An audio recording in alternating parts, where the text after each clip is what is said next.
I'm Dom Nicholls, and this is Ukraine, the latest. And a special hello to everyone at Letterbox Cottage. Thank you for your card. Today, we look at why Kamala Harris isn't talking about Ukraine and hear from a missile technology expert about what Russia's recent failed and very explosive nuclear missile test might mean for arms control and strategic stability. Bravery takes you through the most unimaginable hardships to finally reward you with victory. The first duty of my government is security and defence, to make clear our unshakable support of NATO and with our allies towards Ukraine. Kyiv stands strong. Nobody's going to break us. We're strong. We're Ukrainians. It's Wednesday, the 9th of October, 2 years and 233 days since the full-scale invasion began. And today I'm joined from Washington, D.C. by the Telegraph's US editor, Tony Diver, and from here in London, Tim Wright, Research Associate for Defence and Military Analysis at the International Institute for Strategic Studies. I started with the latest battlefield updates. Well, hello, folks, and welcome to Ukraine the Latest, a podcast and Twitter space on the war in Ukraine. Hello also to everyone at Letterbox Cottage. Thank you for your card. Help the living son, indeed. My name is Dom Nicholls. I'm a journalist here at the Telegraph newspaper in London. And today I'm joined from Washington, D.C. by the Telegraph's US editor, Tony Diver. And from here in London, Tim Wright, Research Associate for Defence and Military Analysis at the International Institute for Strategic Studies think tank. I'll start with the updates. I'll do the politics stuff as well. I'll dip my toe in there. Now, last night, there was another Ukrainian drone strike on a Russian weapons depot. Ukraine's general staff said this morning, located near the city of Karachev, that's about 100 k's north of Ukraine, sort of north of the sort of Sumy area, northern border there, go north 100 k's, you'll get there. This is the 67th arsenal of Russia's main missile and artillery directorate. It was said to be storing North Korean ammunition out in the open, which is a kind of thing they do. They don't really have a lot of sort of hardened ammunition storage areas.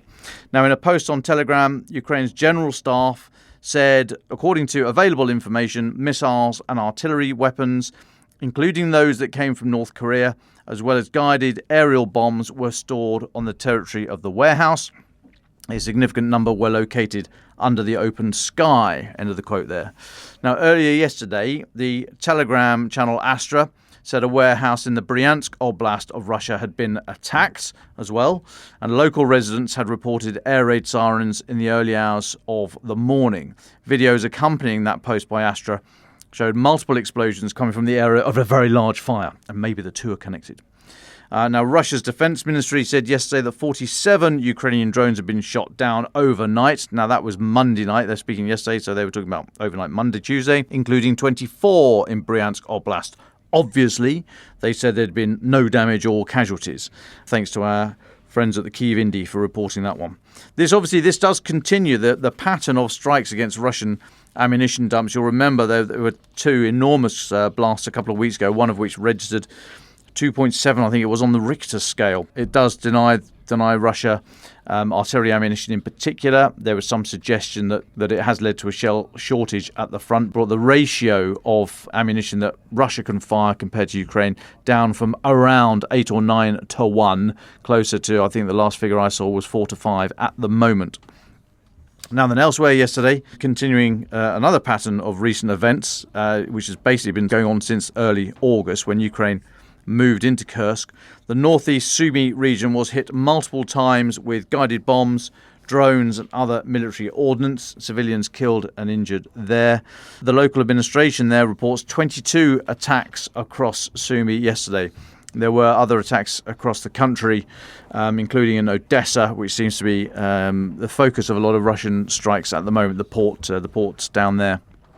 Now then, away from the battlefront, onto the politics. Hungary's Prime Minister Viktor Orban said that if he wins next month's US presidential election, Donald Trump won't wait until being inaugurated in January to, quote, manage a peace. Now, Mr. Orban was speaking at a news conference in Strasbourg yesterday, He had to speak up to be heard because he was sitting on a large cushion. I'm sorry, I made that bit up. I'm sorry. What I didn't make up, though, was that Mr. Orban said, quote, "We will open several bottles of champagne if Trump is back. He will not wait until the inauguration ceremony in order to manage a peace. He will act immediately. So we, as European leaders, don't have any time to waste, because there would not be 2 or 3 months, as we usually have, between the election and the inauguration of a new president. We have to react first intellectually, philosophically, then strategically, and then at the level of action as soon as possible." No, I haven't got a clue either. But Mr. Orban is in Strasbourg as he's scheduled to address the European Parliament's plenary meeting today. Maybe they will get more sense out of him. Elsewhere, NATO's new Secretary-General, Mark Rutte, is hosting Finland's President Alex Stubb at NATO HQ yesterday. Finland and Sweden, obviously the latest members, number 31, 32 members of the alliance, after years of debate in their country about whether to remain non-aligned. Russia's invasion of, or full-scale invasion of Ukraine, obviously focused minds there, and they requested to and were gratefully accepted to join. Flies in the face of one of Putin's claimed sort of reasons for the war, to stop NATO, etc. Brilliant. Strategic genius. Now, Mr. Rutte praised Finland's €2 billion in military aid, and the fact that, that's to Ukraine, and the fact that Finland spends more than 2% of its GDP on defence. That's a NATO minimum, but not met by all members, as you'll be aware. Rutte did say a couple of interesting things, actually, which I'll dig into in a moment. He used the line, he said, Ukraine could be facing its toughest winter since the full-scale invasion began this winter, which obviously it underlines the recent attacks on, or the continued attacks on Ukraine's energy infrastructure. But then there was a Q&A session, and he was asked about NATO membership for Ukraine, and he said, "I'm going to say this in full, just so we're absolutely clear, because he's just come out of the blocks, so we need to be clear on try and keep a tab on where his thinking's going." So he was asked about NATO membership for Ukraine. He said, "Well, clearly we've seen in the Washington summit that there is this path towards NATO membership, which is irreversible. And I said in Kyiv this week that I want to make it clear to the Russians that they do not have a vote on this and they do not have a veto on this. No vote and no veto from Moscow. In the end, obviously, it is up to the 32 of all of us to decide on exactly what the next steps will be, and obviously also take into account what is happening more generally. But I don't want to speculate at this stage, but obviously this is an irreversible path. It has been made clear, and it's also clear for Ukrainians that this is their future." End of quote. Now, I reckon that's about as much as he can get away with right now, this far, a week into the job. But I think we should, tie a little knot in the hanky and just remember that catchy phrase about Russia regarding Ukraine's NATO membership: no vote, no veto. We may need to play that back to our respective national leaders, folks, in the future. There was then a question from Terry Schultz of Deutsche Welle on drone incursions into NATO airspace, something we've spoken about a lot, and I've been banging on about NATO air defence umbrellas on NATO territory that might unfortunately extend into Ukraine. Now, he was asked, how important do you think it is to come up with a NATO-wide policy admitting that each country has the sovereign right to decide what to do about drone incursions or aircraft? He gave a very interesting answer. I thought I detected a chink of light between Mr. Rutte's position and that of his predecessor, Jens Stoltenberg, who basically said NATO policy trumped any national desires. So Mr. Rutte, in answer to that question, he said, "We are, between us allies, of course, consulting very closely how to react and respond, and it is a worrying development, unacceptable. Indeed, it is up to each member state to work on this, but clearly there's also a role for NATO to make sure that we are informed, we are updated, and all of us know exactly what is happening and whether it is intentional or, because there is so much going on with the battlefield, that it might sometimes also be not intentional, and to have exactly that information. That's what we are doing, and we'll take it from there, step by step, making sure that we defend our territory." End of quote. Like I say, I thought that was interesting because he was talking about each member state keeping informed and updated and all the rest of it. He didn't say, it's NATO's policy that we're not going to be firing anything into the airspace of Ukraine.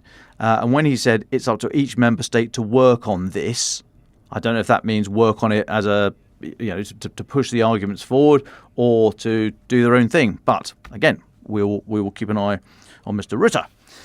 Now, for his part, President Stubb from Finland said, I firmly believe that we are now witnessing the creation of NATO 3.0.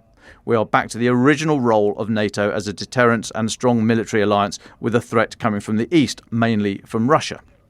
I mean, no great strategic insight there, but NATO 3.0, interesting phrase. Maybe we'll keep playing that one back to them. So, okay, well, what is it? What is NATO 3.0? And does extending your air defence inside Ukraine to cater only for those things that may come into NATO airspace, but would have the unfortunate consequence of also defending Ukraine? Is that part of NATO 3.0? I don't know. We will keep talking. Elsewhere, a couple of other things. South Korea's Yonhap news agency running an article at the moment saying North Korea is likely to deploy members of its military to Ukraine in support of Russia. They're citing comments by South Korea's defense chief yesterday. You'll remember Kim Jong-un and Putin signed a bilateral agreement that includes a mutual defense clause in June. That sort of unlocked all the North Korea artillery ammunition to Russia. Yesterday, during a parliamentary audit session, South Korea's Defence Minister Kim Yong-hyun said, as Russia and North Korea have signed a mutual treaty akin to a military alliance, the possibility of such a deployment is highly likely. End of quote. Thanks to the real Bob for pointing me towards that one. Now, so Kim Yong-hyun, South Korea's Defence Minister, is not saying it's happened. And he's saying, the possibility is highly likely.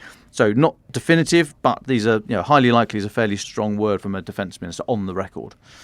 And then finally, President Zelensky has just arrived in the last couple of hours, actually, in Croatia to meet Croatian Prime Minister Andrej Plenković and participate in the third Ukraine Southeast Europe Summit, along with leaders and foreign ministers from Kosovo, Moldova, Montenegro, North Macedonia, Serbia, interesting, Albania, Bosnia-Herzegovina, Bulgaria, Croatia, Romania, Slovenia and Turkey. The talks will focus on achieving peace, Ukraine's path to NATO and the EU, as well as the reconstruction of Ukraine, President Zelensky said. He put out a tweet and he said, with Prime Minister Plenković, we will discuss further defence cooperation, rehabilitation of our warriors wounded on the front line, as well as Ukraine's recovery. At the summit in the Ukraine plus 12 format, that's all those countries, don't make me read them out again, we will discuss international efforts to bring peace closer and implement the peace formula, our joint response with partners to security challenges, as well as cooperation on the path to the European Union and NATO. Fine, all good stuff.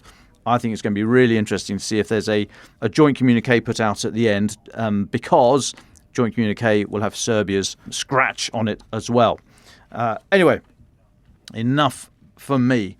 Delighted now to say a very early morning to our Telegraph's US editor, Tony Diver. So welcome, Tony. Welcome back to the pod. Lovely to see you, albeit very briefly, last week at David's funeral. Sorry we didn't get a chance to properly chat then. We will do so. But you're running a really interesting piece today, Tony, in which you've been talking about Kamala Harris. And you say, in theory, Kamala Harris has inherited Joe Biden's stance on Ukraine. Now, why the phrase "in theory" and how have they differed? Welcome, Tony. Morning, Dom. Well, thanks very much for having me on. It's always a pleasure to come on the pod. The reason we put this piece out this morning is because, in our view, the war in Ukraine is one of the biggest issues that's not dominating the campaign trail in this US election. It's something that Kamala Harris doesn't really talk about. And that line that you've highlighted there really gets to the heart of the issue, I think, which is that when Kamala Harris took over the Democratic ticket back in July, she inherited basically all of Joe Biden's foreign policy positions. That includes her position on the war in Ukraine, but also in Gaza, on Taiwan. And she doesn't really talk about foreign policy very much. Unlike Biden, Harris is not this kind of senator who rose up through the ranks in Congress for decades and made her name on foreign policy.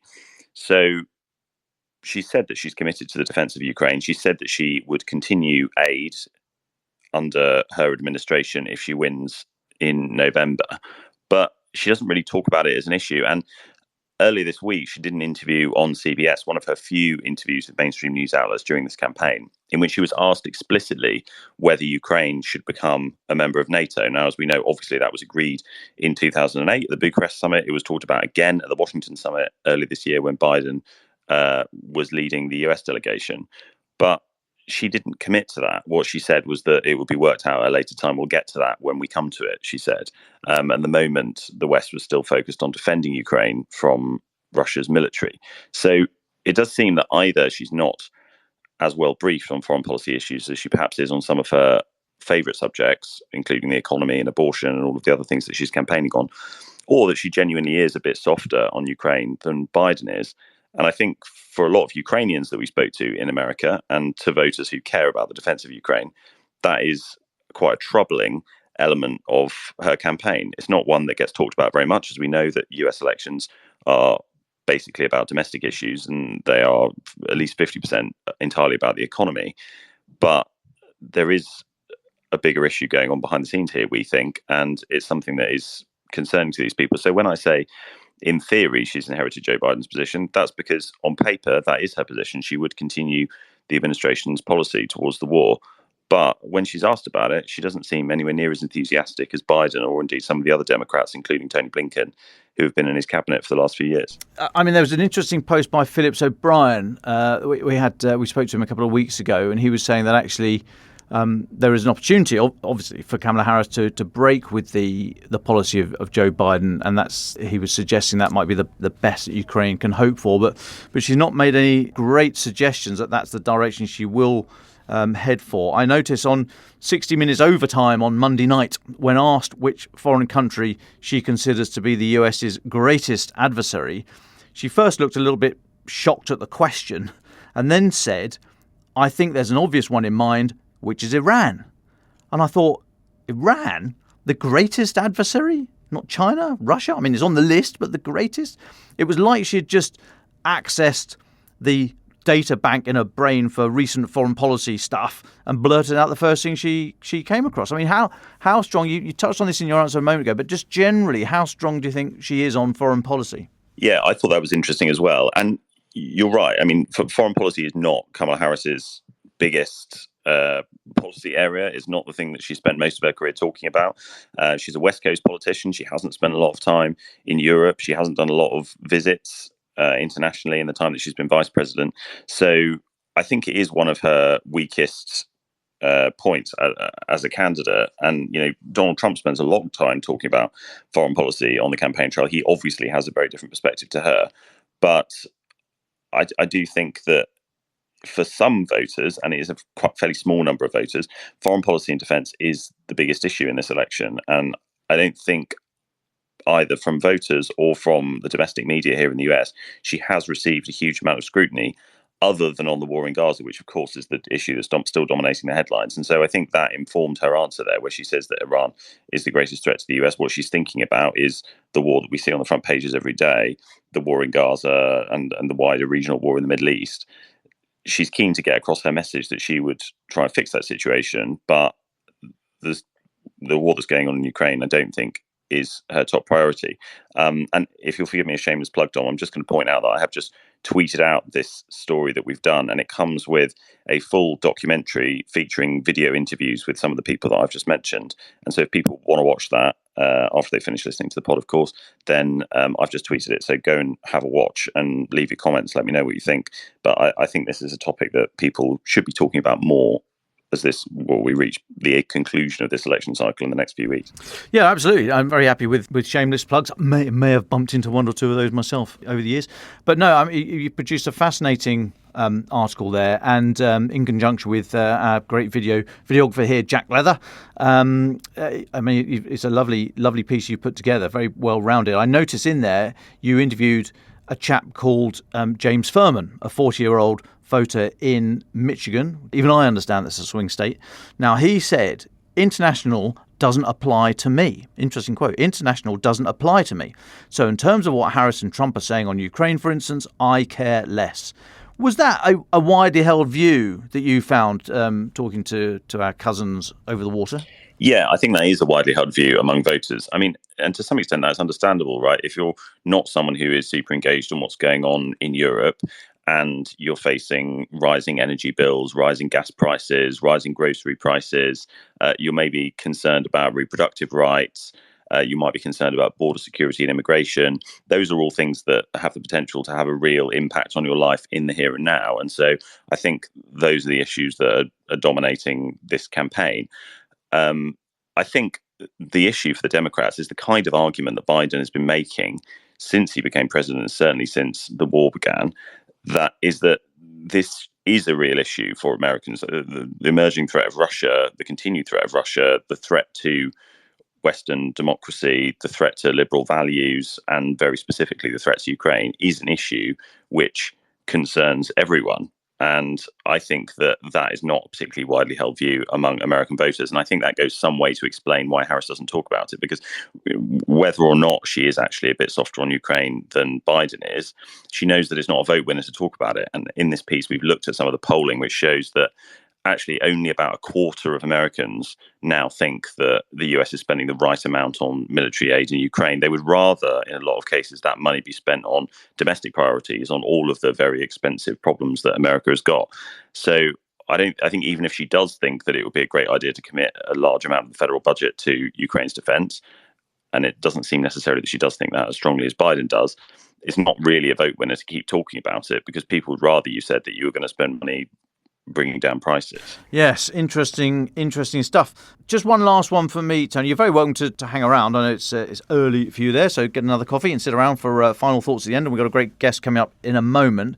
But just finally on the piece and your work out there more broadly, what's next on the campaign trail? What are we looking out for? Where will you be going, and where are you going to be spending election day? Well, I mean, as I said, we're really entering the end game of this campaign now, and the polls are looking extremely tight in a lot of those swing states. It looks like whoever wins Pennsylvania is likely to win the election overall. And at the moment, according to various polls, there's about 1% in it. Harris is slightly ahead in Pennsylvania, but Trump is hot on her heels. The same is true in Arizona and in North Carolina and in other states in the Midwest. So we're going to be trekking around all of those states to try and work out what's going to happen.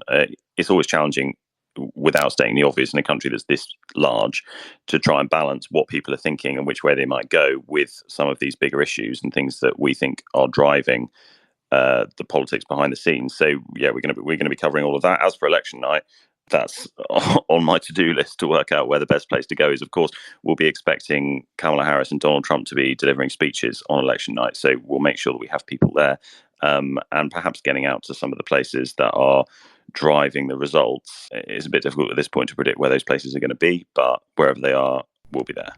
Lovely. Thank you so much, folks. Where do you think Tony should put himself on election day in the US? Let us know where you reckon. But Tony, thank you so much for that. As I say, you're very welcome to stick around, because we've now got a fantastic guest, Tim Wright, from the International Institute for Strategic Studies, IISS, one of the global think tank based here in London. Tim, Research Associate for Defence and Military Analysis. We've been talking, and I'd like to pick your brains today on this recent test by Russia of its next generation, or one of its next generation nuclear missiles that didn't go well. There's great sort of before and after shots from September of, I think it's 9th of September, satellite view of a fairly sort of well-constructed test facility, all very neat and tidy. And then I think the 21st of September, just a great big smoking hole in the ground. So I'm guessing something didn't go brilliantly well. But Tim, welcome to the pod. Would you mind introducing yourself and your area of work? And then can I ask you, first of all, what is Russia's nuclear triad? And where does this missile, the Sarmat missile or family of missiles, where does it fit in? Tim, welcome to the pod. Thanks so much, Dom. Pleasure to be here. So, as you've said, my name is Tim Wright. I'm a research associate in the Defence Military Analysis Programme at the IISS here in London. My research specialty is on strategic and theatre range missiles, so things essentially with nuclear weapons on them. I also work on things like arms control, export control, and deterrence, all with a missile focus. So it's a great first question. What is Russia's nuclear triad and where does Sarmat fit in? So for our listeners who are not familiar with the nuclear terminology of what a nuclear triad is, what it means is it's a three-pronged force structure consisting of land-based ICBMs, submarine-launched ballistic missiles, and heavy bombers. So it's land, air, and sea legs. And very similarly, a dyad is 2 legs, and a monad is 1 leg. Here in the UK, we have a monad, just 1 leg. Now, in Russia, the land-based systems are operated by something called the Strategic Missile Forces, or the RVSN. The Long Range Aviation Command is responsible for the air-delivered nuclear weapons, and the sea-based systems rest with the Navy.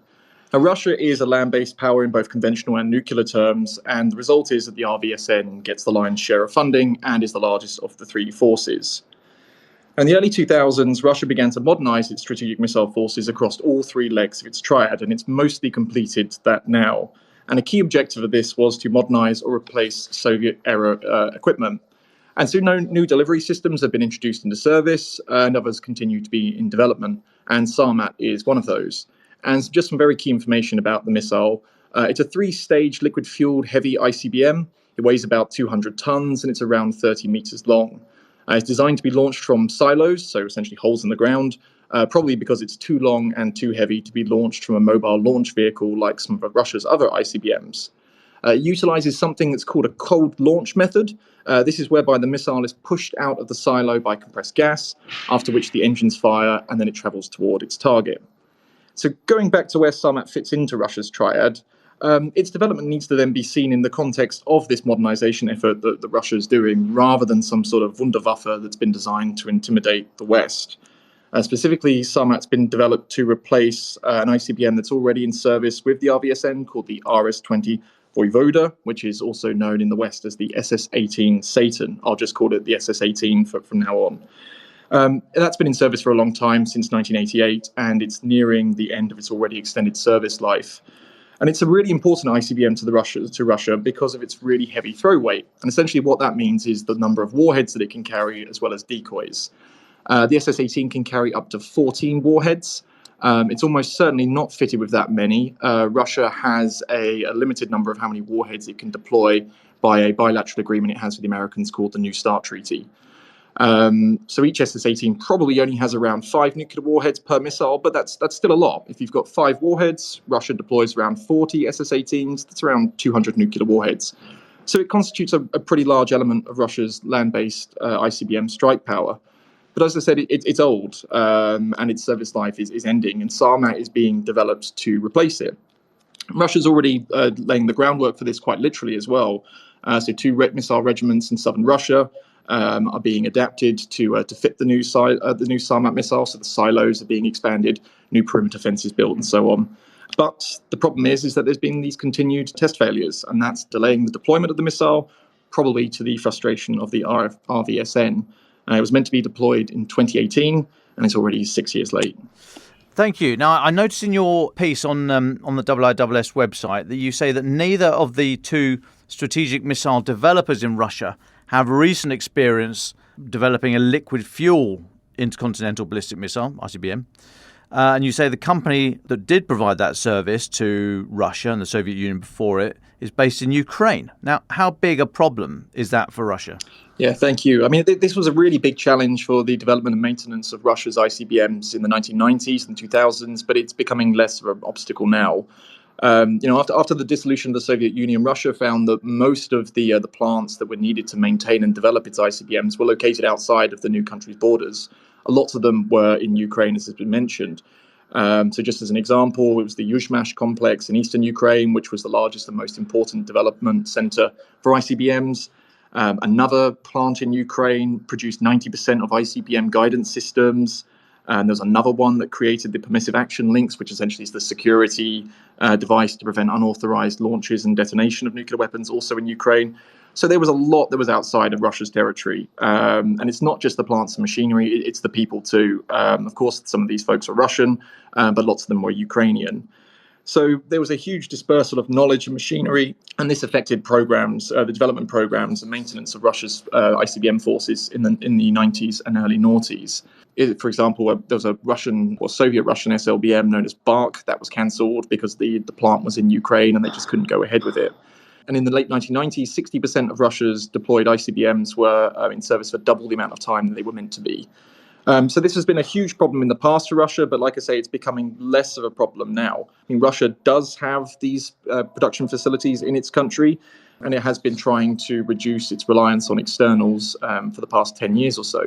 And, it's mostly been successful in this regard. Other ICBMs that it's produced in the last sort of 10, 15 years, one's called the Topol-M, another's called the Yars. These are both produced and made inside Russia. Most of their parts are made inside of Russia as well. So it has been quite successful with other systems. I think the problem, though, with Sarmat is that it's around its fuel type. So Russia really doesn't have a lot of experience developing liquid fuel ICBMs since the collapse of the Soviet Union.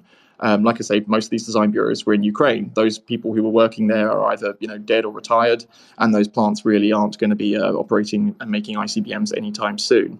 Russia can make liquid-fueled missiles. It does this, especially for its submarine-launched ballistic missiles, but it doesn't really do it with ICBMs. So the problem really is around the choice of fuel type, rather than Russia not necessarily having the sort of the key personnel and the key production facilities. Oh, interesting on the fuel. Thank you. So what do you think happened last month, and how big a setback is it? Yeah. So we think the launch took place sometime between the 19th and the 23rd of September. There was what's called a NOTAM, which is a notice to airmen, and that was issued, which gives us a good indication of when the test took place. It was supposed to be in a place in northern Russia called Plesetsk, and they've got a Cosmodrome center there where they also do tests of ICBMs, and it was meant to travel all the way to a place called the Kura impact site, which is in Russia's very far east.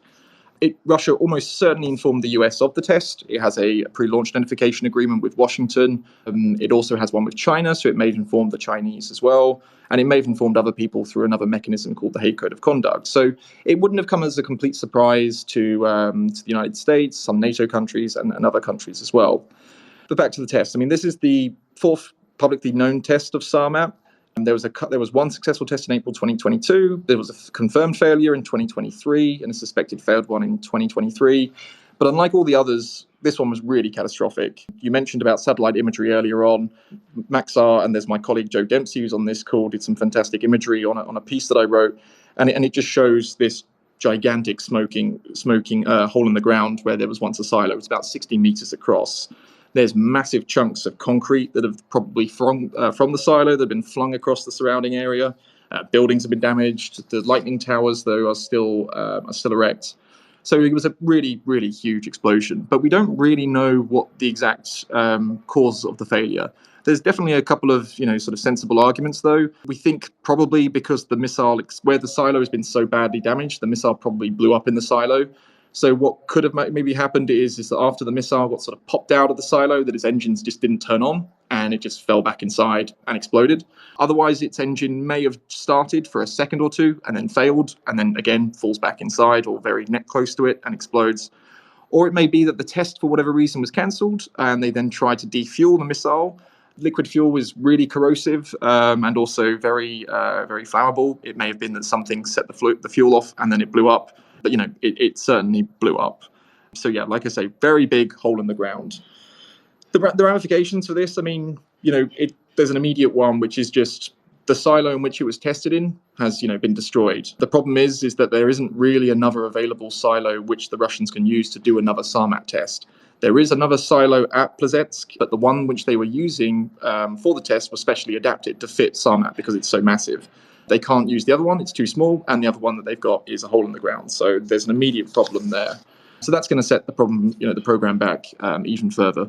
And then it, again, just raises bigger problems about the program's feasibility in the long term. Missile flight tests don't always go well. The UK had quite a public failed test, which you might have reported on, about its Trident SLBM, which the missile just came out of the water and just essentially slapped back down. These things happen. So a failure doesn't mean a program is in jeopardy. But Russia has cancelled other programs in the past. One's called the Bark, which I mentioned earlier. It cancelled a rail mobile ICBM in the past. So it wouldn't be without precedent that the program could potentially be cancelled. Yes, but of course there's another factor to play here, and that is patronage and ego. We know that Putin's made a big deal of the program. Is he right to? And does its significance, i.e. that he's taken a personal interest in it and sort of linked himself to the Sarmat program, does that mean that the whole program is unlikely to be cancelled, even if technically it's probably, that might be the wise thing to do? Yeah, the problem with the Sarmat program, though, is that Russia doesn't have a direct surrogate in development that could directly replace it. Like I say, it's meant to replace this other missile called the Satan. Russia could potentially look to a couple other options. It could produce more land-based ICBMs if it cancelled the SARMAT program. It could upload more warheads to already deployed ICBMs and SLBMs. So it does have some options to sort of maintain nuclear warhead parity with the US, which for Russia is really important. But the problem is they're going to have to retire this SS-18 missile at some point.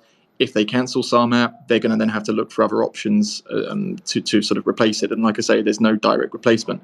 And also, as you say, the problem is that Putin has put a lot of propaganda value into this. And if they cancel the program, that essentially means that they have to acknowledge a failure of a system in which he's vested a lot of interest in. So I think it would be problematic politically, but also in terms of sort of readiness and operation of the RVSN, it would create lots of problems for them too. So I don't think it will be cancelled. I think there's too much riding on it for both Russian politics and also the RVSN.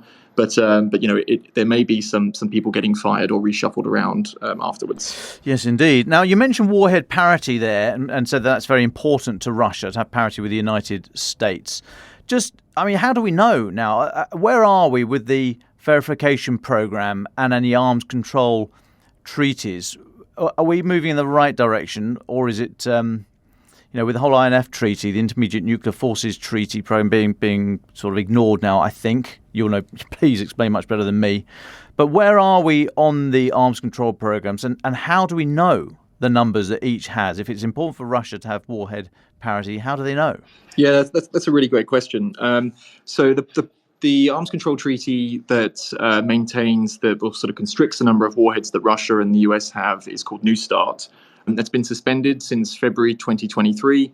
Russia has essentially linked New START to Ukraine. This, strategic nuclear weapons have been something that has historically been siloed, if you pardon the missile pun, away from the wider sort of bilateral relationship between the two. Russia has decided that because of US support for Ukraine, that it's going to suspend the treaty. That means that it stopped giving the US what's called data exchanges, where it would tell the Americans how many actual missiles they've got deployed, how many warheads they have deployed. It stopped on-site inspections from the Americans back in 2020 because of COVID. It kept on dragging COVID out as an excuse, even though the Americans were saying, look, the conditions are right again. Let's go back into each other's facilities and start, being able to poke around and make sure each side's obeying the treaty. So the Russians have decided that they don't want to play ball on it. New START, it's circling the drain. Essentially, it's on life support. The Americans then reciprocated after the Russians suspended and said, we're going to not provide the Russians with this data anymore.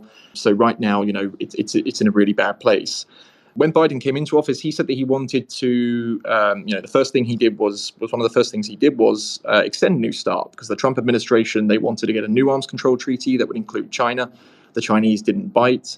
And then the Trump administration just said, well, we're just going to leave this to the next administration. So within 2 weeks taking office, Biden extended New START.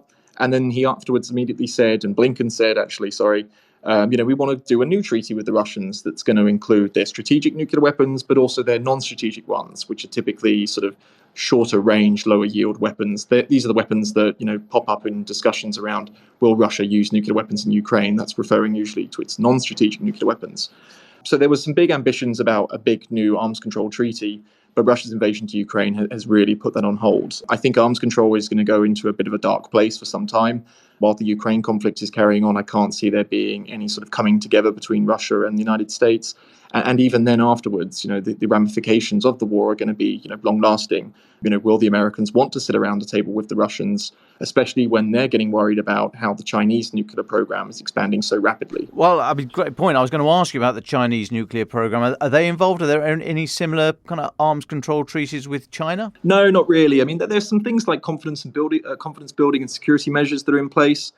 So Russia and China have one, for example, where if they're doing a test launch of an ICBM or of a missile beyond 3,000 kilometer range, if it goes towards each other's borders, they notify each other. It's called a pre-launch notification agreement. It's a really good idea just because it means that you don't get worried and think, wait, are we about to get attacked, or you misunderstand what a test launch is or whatever. So they do have some sort of loose, broad arms control things. There's an idea going around that China doesn't do arms control. It's not correct. But China doesn't have experience doing big formal nuclear, arms control treaties in the sense of restrictions of warheads and launchers. It obviously is part of other nuclear arms control agreements, the Non-Proliferation Treaty, the NPT, but the sort of stuff that Russia and the US have been doing for, the last sort of 40 years or so doesn't have that kind of experience. I mean, the Chinese just aren't interested in talking. They keep saying, we don't want to engage in a nuclear arms race. They don't really sort of acknowledge that they're developing new nuclear weapon systems, even though, it's completely obvious that it is. So, I mean, the Americans want to try with the Chinese. I think the problem is that the Chinese are just going to close the door on them. The Russians will then say, well, if you want to involve China, we want to involve France and the UK. France and the UK, for their own reasons, probably don't want to get involved in these discussions either, mostly because their warheads and launcher numbers are really, really tiny. They're absolutely nowhere near as big as Russia or the United States, and nowhere near even as big as China's, which, as I say, is projected to grow from around 500 warheads that it has now to possibly over 1,000 by 2030 and about 1,500 by 2035. I mean, these are just projections, but if you look at the way in which they're expanding their force structure, which, like I say, we at the IISS, we monitor this stuff very closely, and you can see that trajectory is happening. Tim, I've got loads of questions I could ask you, but I'm conscious of time. I was going to ask about if there's any indication how this has gone down in Russia. So if you've got a view on that, I'd be very interested, and what we should look out for to see if there's any indication of whether the program will be cancelled. So only if you've got something on those, please. But I will finish my last question, please.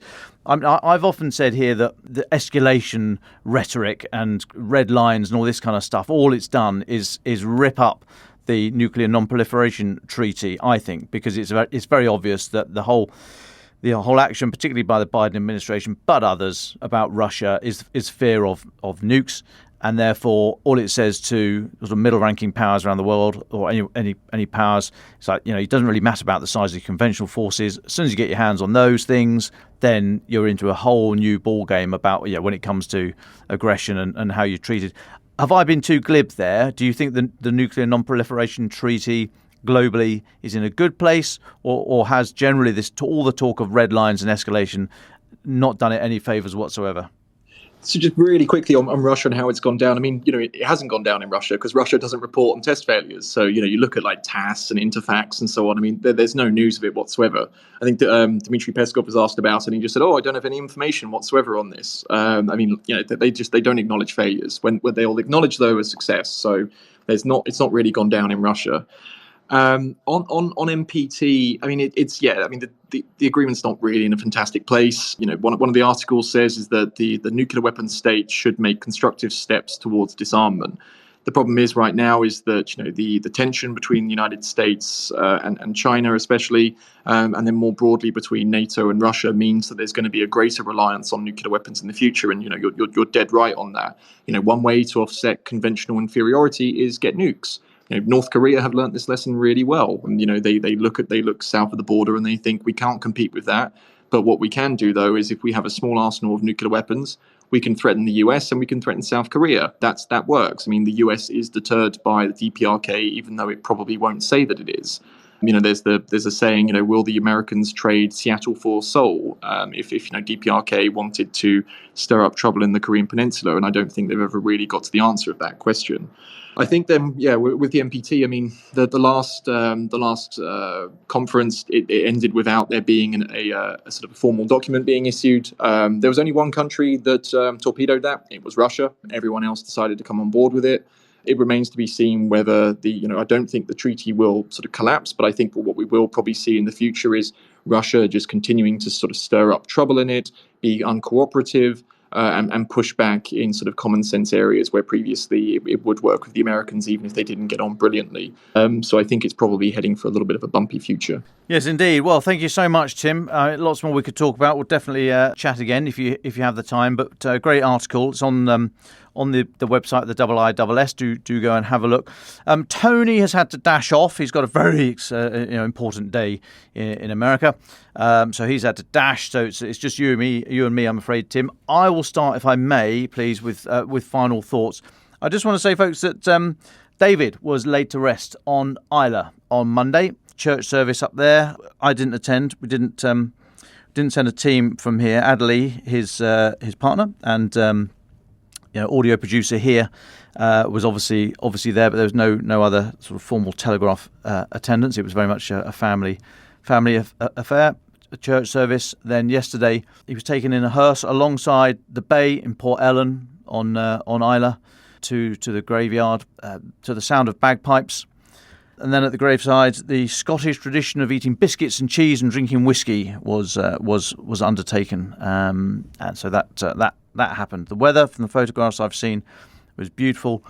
Adley has sent us some lovely music, voice notes of the bagpipes as they're walking along the bayside in Port Ellen, which we will scrub that and we'll have it out hopefully tomorrow. Lovely sound of bagpipes as David's laid to rest on the bay overlooking Port Ellen on Islay.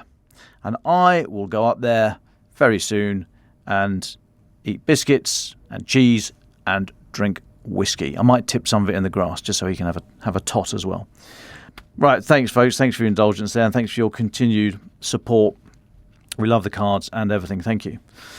Tim, as our guest, very welcome. Thank you so much for coming on today. Really fascinating stuff. What's your final thoughts, Tim? Thanks so much. Mine is not to overhype missile tests. And I know the Telegraph hasn't done this, which is good. But you have seen, you do see some really sort of like hyperventilating around what does this mean? Is this sort of the end of the world and so on? Missile tests need to happen. You've got to test components. You've got to ensure reliability. They're not always sinister, although they can definitely be done in ways that is destabilizing. And even amongst adversaries, there is recognition that this needs to happen. Usually warning is provided. And like I say, I gave a couple of examples earlier. We should also be really careful when we look at some of the claims around missile capabilities and tests, especially when they come from Russia, because Moscow pumps out a lot of propaganda about these and how advanced they are. And sometimes commentators unwittingly bite down on it, which therefore sort of pushes the Kremlin's narrative. So I think we should be a little bit cautious around some of the claims. So that's my final word. Lovely. Thanks, Tim. Thanks for coming on today. Great to chat. Hopefully speak again soon. Thank you before to Tony, who had to dash off, as I say. Thank you also for dialing in. Just a reminder, this space becomes a podcast later on today. Still not back up to speed with pre-records and what have you, so there's no additional content today, but we will get the bagpipes for you tomorrow. But thank you very much for joining us today. We'll be back tomorrow, same time, same place, from the Telegraph newsroom in London. I wish you all a very good afternoon. Ukraine the Latest is an original podcast from The Telegraph, created by David Nicholls. To support our work and stay on top of all of our Ukraine news, analysis and dispatches from the ground, please subscribe to The Telegraph. You can get your first 3 months for just £1 at www.telegraph.co.uk/Ukraine the Latest. Or sign up to Dispatches, our foreign affairs newsletter, bringing stories from our award-winning foreign correspondents straight to your inbox. We also regularly have a Ukraine Live blog on our website where you can follow updates as they come in throughout the day, including insights from regular contributors to this podcast. We also do the same for other breaking international stories. You can listen to this conversation live at 1 p.m. London time each weekday on Twitter. Follow The Telegraph so that you don't miss it. To our listeners on YouTube, please note that due to issues beyond our control, there is sometimes a delay between broadcast and upload, so if you want to hear Ukraine the Latest as soon as it's released, do refer to podcast apps. If you appreciated this podcast, please consider following Ukraine the Latest on your preferred podcast app and leave us a review, as it really helps others find the show. Please also share it with those who may not be aware we exist. You can also get in touch directly to ask questions or give comments by emailing ukrainepod@telegraph.co.uk. We do continue to read every message. You can also contact us directly on Twitter. You can find our handles in the description for this episode. As ever, we're especially interested to hear where you are listening from around the world. Ukraine the Latest was today produced by Alexis Adimora and Giles Gear. Executive producers are Louisa Wells and David Nicholls.